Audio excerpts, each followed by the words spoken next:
The Tokyo Ghoul series' writer, Sui Ishida, is a genius of foreshadowing and secret data. The number of characters in the series, and thus backstories and plotlines, is enormous, but the detail does not suffer for it. One of the most thought-provoking and intricately planned mangas is Tokyo Ghoul. Here are 10 characters that make them that much more fascinating with secret information about them.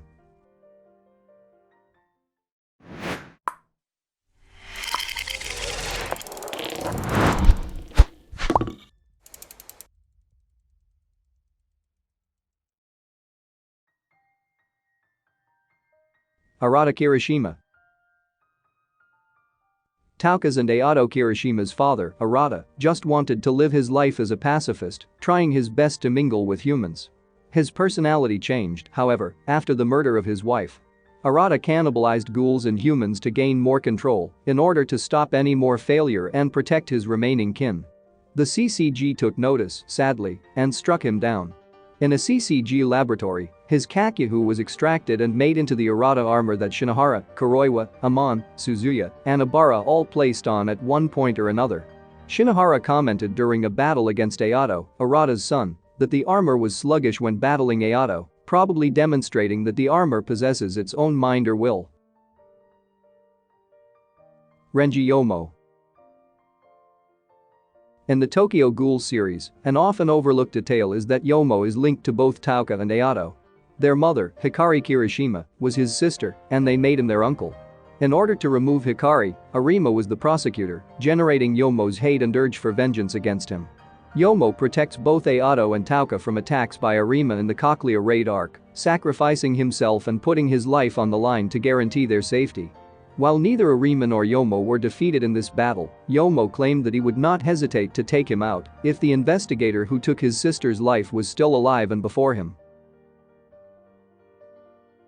Uta.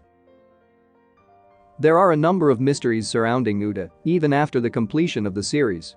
Many questions remain unanswered, from his relationships with other characters to his motives and true intentions. But some of the details about him are a bit clearer, though still relatively unknown, than others.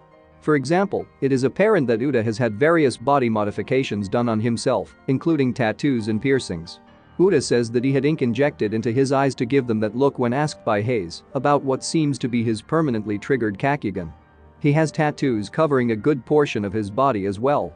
This quote refers to his ghoulish nature, in which he relies on the people who hate his kind in order to survive. I cannot live with you, nor without you.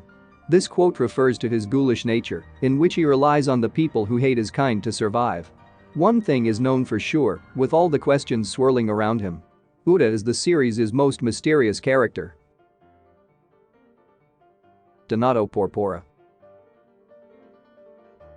The caretaker of the Catholic orphanage, and Amon Kuwataru's foster parent, had a huge secret. He was a ghoul who killed the children in his care. Donato inadvertently observed the orphaned Amon feasting on one of his victims, one of Amon's young colleagues. Donato saved Amon instead of killing him instantly, in a sick sort of fatherly love. The CCG saved Amon from the basement of the orphanage when he was 12 years of age, taking him into their care.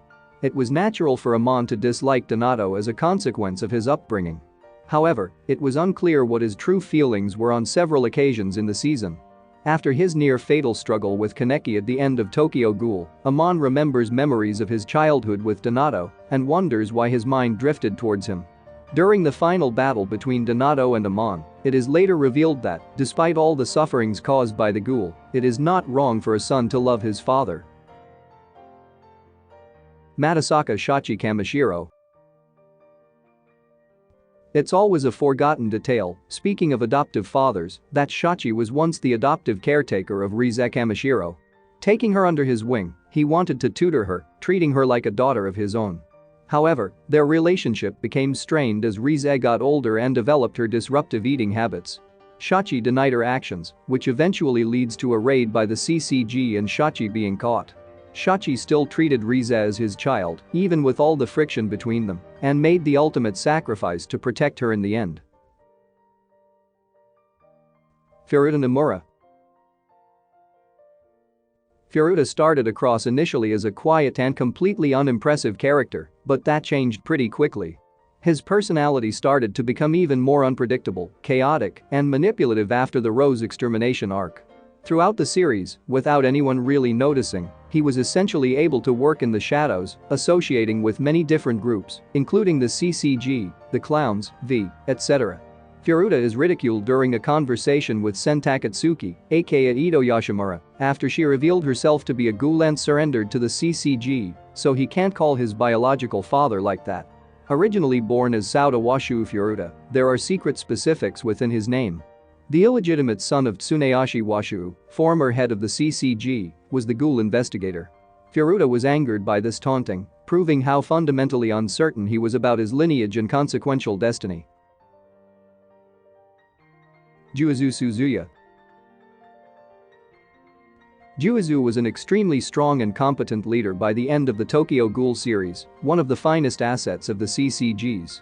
His childhood, however, was a whole different story. Kidnapped by the Major Madame Ghoul, he was tortured in different ways. He was compelled to kill, in a twisted way, like his mother, at the Ghoul Big Madame restaurant, whom he thought of. As a girl, she made him dress and was afraid that he might become ugly. She violently castrated Juuzou against his will in order to prevent that.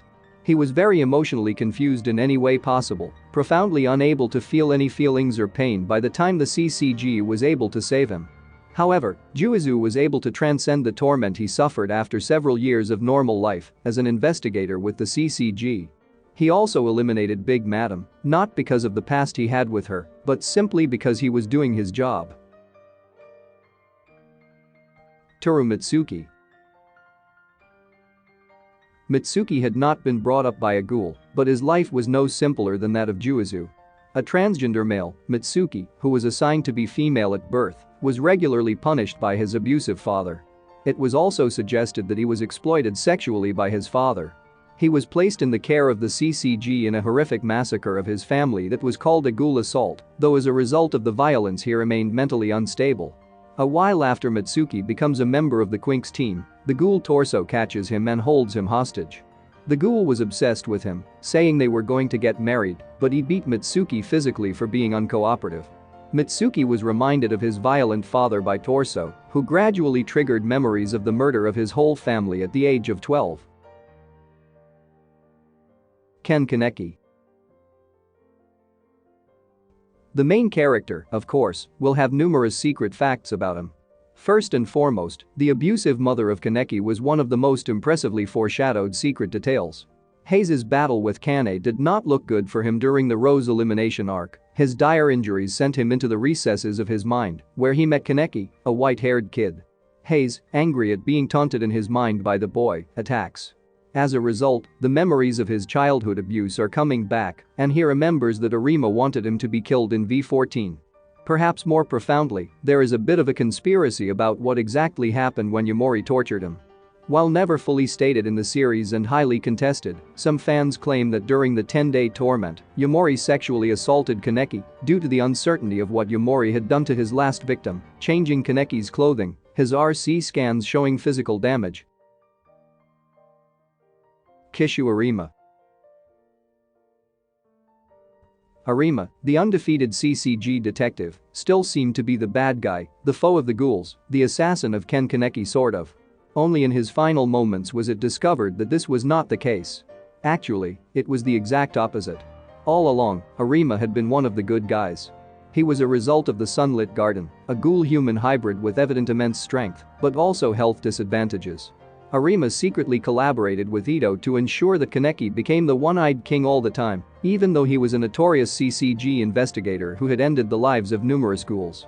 He genuinely cared for KANEKI, even though he came across as cold and uncaring, and was glad that he was able to leave behind something positive.